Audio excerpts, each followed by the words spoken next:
Hello everybody, happy Sunday morning. It's Rendon here again. Wanted to do something just a little bit different this Sunday. We're going to talk a little bit of lore. And why are we talking lore? Because like anything else, it pertains to a build I made for Elden Ring Invasions. If I'm talking a little bit quietly, it's because I have actually moved my setup into the main upper part of the upper area of our house, and I am trying not to disturb my wife downstairs while she is watching Call the Midwife. So I'm being a little bit quiet, but I had this build for a while that was a little bit undedicated. It was a strength build, but it didn't really have a theme. I kind of toyed around with doing a roar build, but I'd seen a lot of people do that, and it just didn't really call to me. So I was spending the last couple of weeks figuring out. I've already moved on from this build. I still play it, but I'm already theorycrafting a different one. But when I was really in the throes of this, making this character, I was like, well, what do I want to do with it? What would be good for a strength build? And I was like, well, you can use fire, you can use heavy infusions, you can use all sorts of things. And I was like, okay, that's great, but what about the theme? What is the lore behind what I want to do? And I said, well, we don't have to make this complicated. Let's just make it simple. I have always really, really liked the Redmane Knights. Not because they're particularly different than any other Knight Order in the lands between under the forces of the Erd Tree. They're just as indoctrinated. They're just as jaded against anything that's not within that very restrictive order.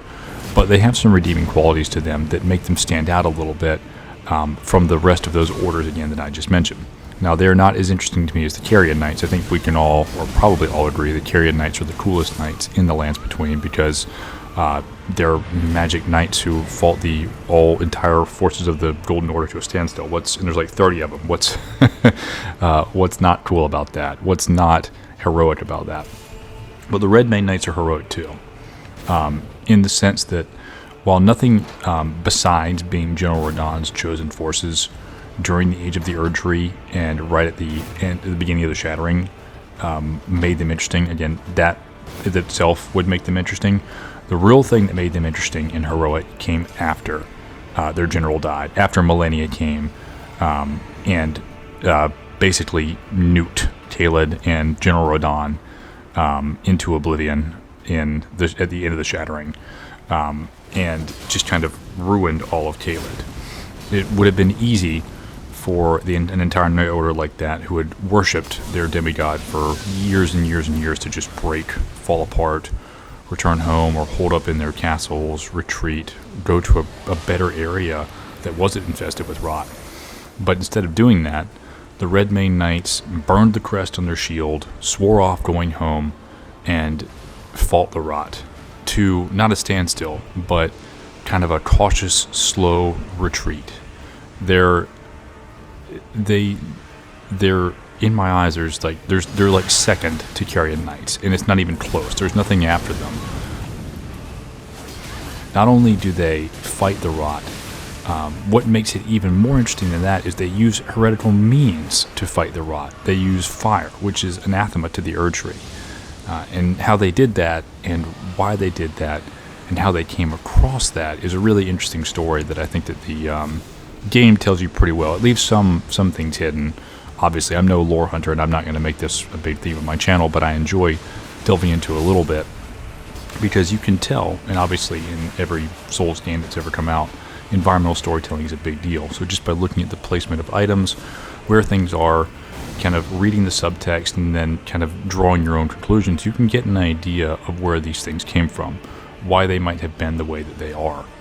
So an interesting thing happens when you go into Caelid. If you were to observe where the Redmane Knights really, really hold court, where their strength is, it's on the far western and southern tip of Caelid, and then kind of an arc down that way, like kind of a crescent along that side. But they don't control all that territory. They control pockets of that territory surrounding Redmane Castle and Fort Gale.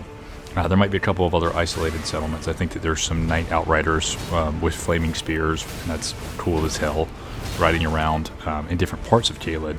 But for the most part, they're in those two hubs. And, in a way, in Caelid ruins as well.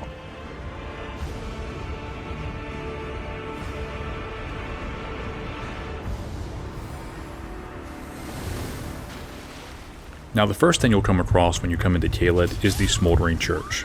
A little bit beyond that, you will see several of the burning or smoldering walls, that seem to be holding back what looks to be an infection spreading across the ground on the land, keeping the lands of Caelid and Limgrave separate by a huge color palette difference. Already, if you have no idea of what's going on here lore-wise, you should know, or a player should realize, that something is very wrong here.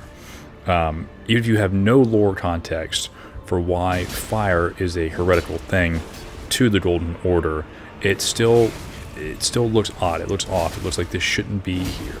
If you've read the Catch Flame incantation at this point, if you've read any other fire items that have discussed anything at all about it, you will have known or have gotten the general idea that fire is a big no-no for any Knights of the Golden Order. And yet here are Knights of the Golden Order of one of the demigods using fire. Why are they using fire here? Well, the subtext is right there for you to see. They're using it to fight this Scarlet Rot, or at least to slow the Scarlet Rot. So if you go a little further in, you'll come to the Shack of the Rotting. Past that, and past several giant dogs and terrifying giant vultures, you will come to the Caelid Ruins. Now, the Caelid Ruins are interesting for a couple of reasons, but the two things that we'll discuss here are the Flame Chariots and the Visage Shield, which are located in the ruins themselves.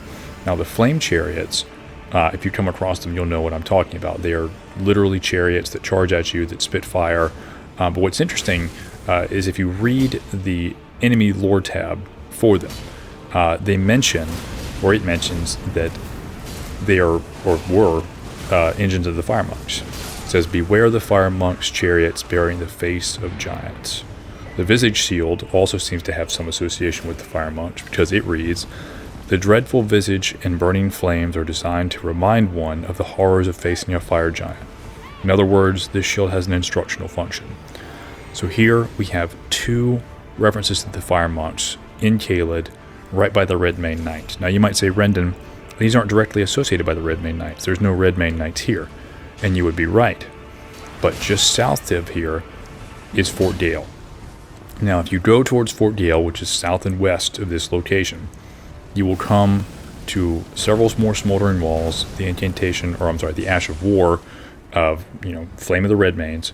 Further south than that, if you go around behind the fort, you will come across two more flaming chariots with a bunch of burning corpses in the middle, and in between those two flame chariots, a body containing the incantation Flame Grant Me Strength. Now, Flame Grant Me Strength has a bit of a lore tab to it, but I'll just read the most important part here. It says, "Flame Grant Me Strength, superior incantation of the Fire Monks." Now, why is a superior incantation of the Fire Monks here, right outside of Fort Gale? And why is it not a dead body?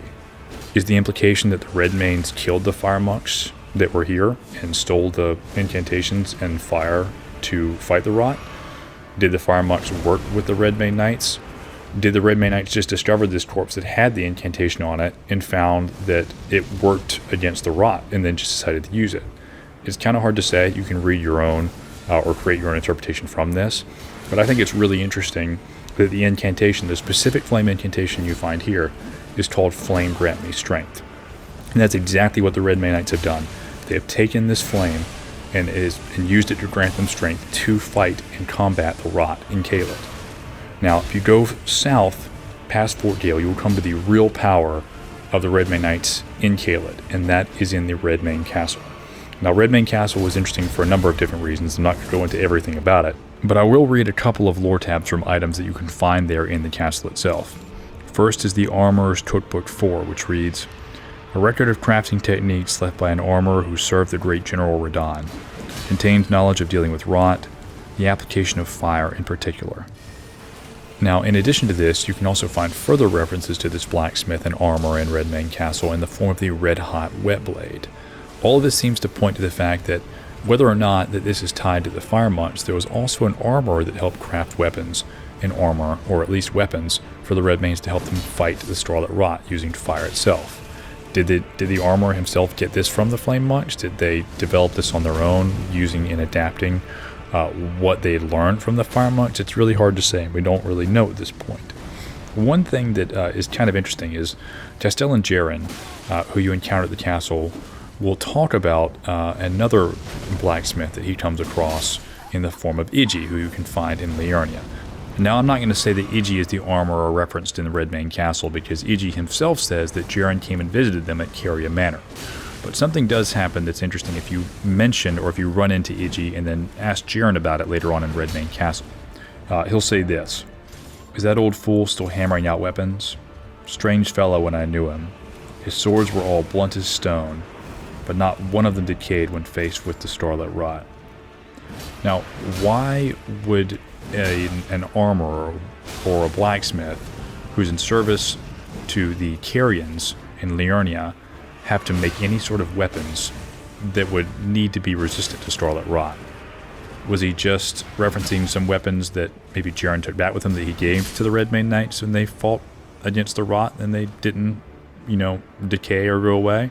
Or was Iji maybe crafting some weapons to help the Redmanes against the starlit rot and they didn't decay and that's how it happened?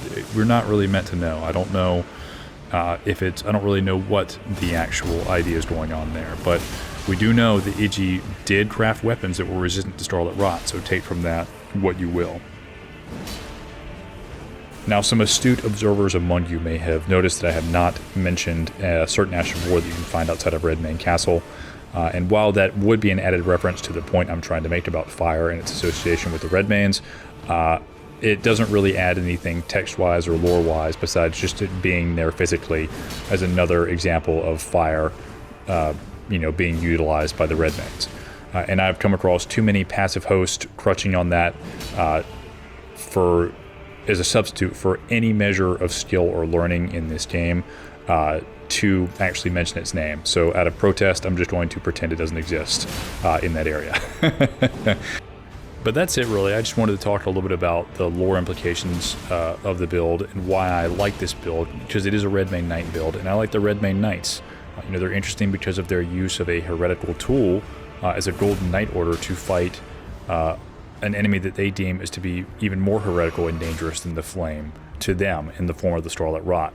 They're also interesting because, unlike many other knights after the Shattering, they never abandoned their duty. They took it up. Even after their demigod was, completely just lost his mind to the Starlit Rot. He was, eating Bleeding Rot Knights and just mindlessly wandering the Wailing Wastes. They never abandoned their duty. They stood, they fought the Rot to not a standstill, but again, kind of a halting retreat, and they're still doing it to this day. That's pretty heroic to me. They're still jaded, they're still indoctrinated to an Eldritch space god, but that also gives them a little bit of flavor. They're interesting, and I like the nuance. So anyway, that's it. Hope you enjoyed this lore vid from a mediocre lore content creator. I'm not a lore content creator. But yeah, I hope that you have enjoyed this, and I hope that you enjoy the rest of your Sunday. So stick around for the rest of the invasions if you want, but if not, I hope you have a nice day. All right, peace.